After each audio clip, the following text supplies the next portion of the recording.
jon kuydirish shart. Chunki prezidentimiz, muhtaram prezidentimiz jon kuydiryaptimi? Biz ham jon kuydirishimiz shart. Har bir rahbar, har bir fuqaro jon kuydirish shart. Endi befarqlik davri o'tib ketdi. Bizga anaqa paqirlab suv kerak emas, chunki biz Afrikada yashamayapmiz. Biz mustaqil, rivojlangan davlat O'zbekistonda yashayapmiz. Paqirlab suv berish u vaqtinchalik hisoblanmaydi. U doimiyligiga tayyorgarligi. To'g'ri aytyapsiz. Agar Suvga nima uchun fuqarolar pul to'laydi? Bag'da limit oshib tursa, yana qo'shimcha to'lovlar qilish bu noqonuniy. Aholi yaxshi yashash uchun sharoit bo'lib turganda, qanaqa qilib vijdonsizlarcha befarq bo'lishi mumkin? Gapiga javob bersin xodim-ku. Bugun 15-may 2026-yil Dasturxonchi qishlog'ida 2 haftadan beri suv yo'q. Nasos kuygan, nasos yangiladik, lekin yangi nasos ishlamayapti. Ya eski nasos remontda deyishdi. 2 kunda bo'ladi, 3 kunda bo'ladi, 1 haftada bo'ladi, lekin suv yo'q. Hozir rahbariyatga kiramiz. Nimaga suv yo'q? Tushuntirishadi. Xo'p, qarang. Ism familiyangiz nima edi? Akram Iqboljon. Akramov Iqboljon aka, qarang. Siz xodimsiz, ya'ni rahbarsiz. Men fuqaroman va men kelgan bo'lsam, o'zimni iste'molchilar huquqini talab qilib kelyapman, chunki men to'lov qilyapman vaqtida va butun qishloq to'lovini vaqtida qilyapti. Даже men tashkilotni bilaman, qanaqa ishlashini, suvda ortiqcha noqonuniy foydalansa jarimalar, chunki biz to'lov paynetimiz ham bor, tadbirkorlik bilan shug'ullanamiz. Jarimalarni ham bilaman. 7 million, 11 million to'lov qilinadi. Chunki xodimlar juda yaxshi ishlayapti. Suv oqova tarafidan. Bu taraflama zo'r ishlayapti. Endi meni iltimos qilgan narsam bo'lyaptiki, sizdan suv 2 haftadan beri yo'q qishloqda. Ana shuni ham sizlar hal qilib berishinglar kerak. Xabaringiz bor, 1-iyundan davlat qarori bilan suvlar, elektr energiya oshyapti. Tabiiyki suv ham oshishi kerak narxi. Xo'p, fuqaro nima qilyapti? Xo'p deb rozi bo'lib, oshgan limitlar bo'yicha to'lov qilyapti. Suvda ham xuddi shunaqa kubezga qarab, limitingizga qarab to'lov bo'lyapti. Fuqaro vaqtida to'lovini qilyapti. Fuqaro oshgan narxga ortiqcha pretenziya qilmay, norozilik qilmay to'lov qilyapti. Endi xodim qanaqa ishlash kerak? Xodim ham 2 haftadan beri suv yo'qligiga chidash kerak emas. Xo'p, suvda nasosi sizlar aytyapsizlarki, qarang. O'sha Toshpo'lat akani gapi bilan nasos turibdi. O'sha nazoratchini gapi bilan siz xodimlaringiz ishonib qolmaslik kerak. Atta chunki aholi bir emas, 2 emas, yuzlab aholi bor. O'zim bilan ko'rdim, kran ko'tarib, eski nasosni olib, yangi nasos tashab turgan holatlarni, rasmlar hamma yo'qlari bor.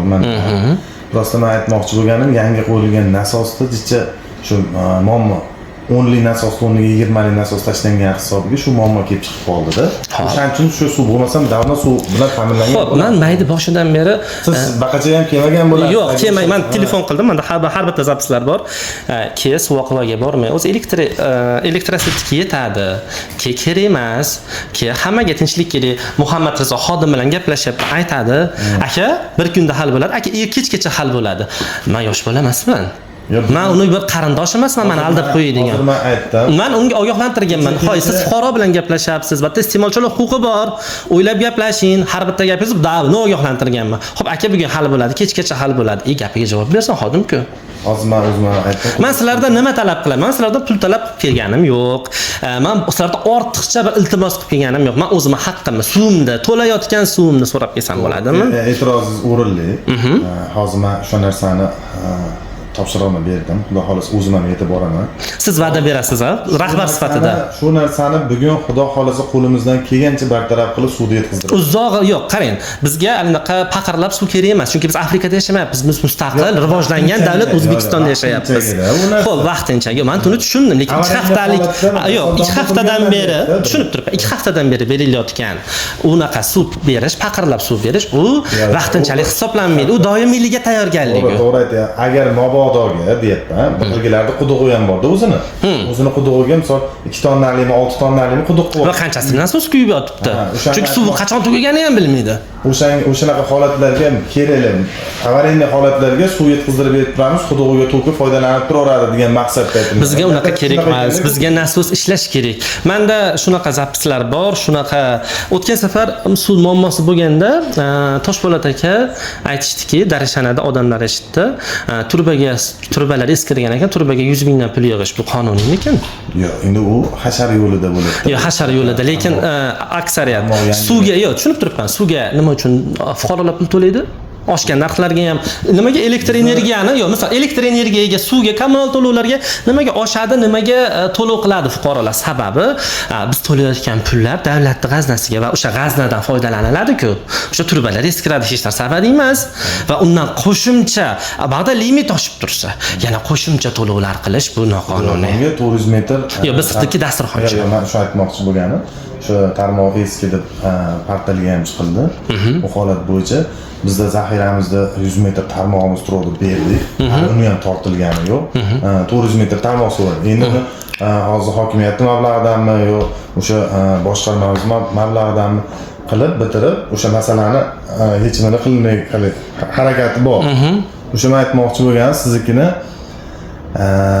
qilamiz yechimini ham, o'sha masalalarni ham birovlar gaplashamiz. Tarmoqlar eskirgan bo'lsa bitta xat bilan rais chiqishadi.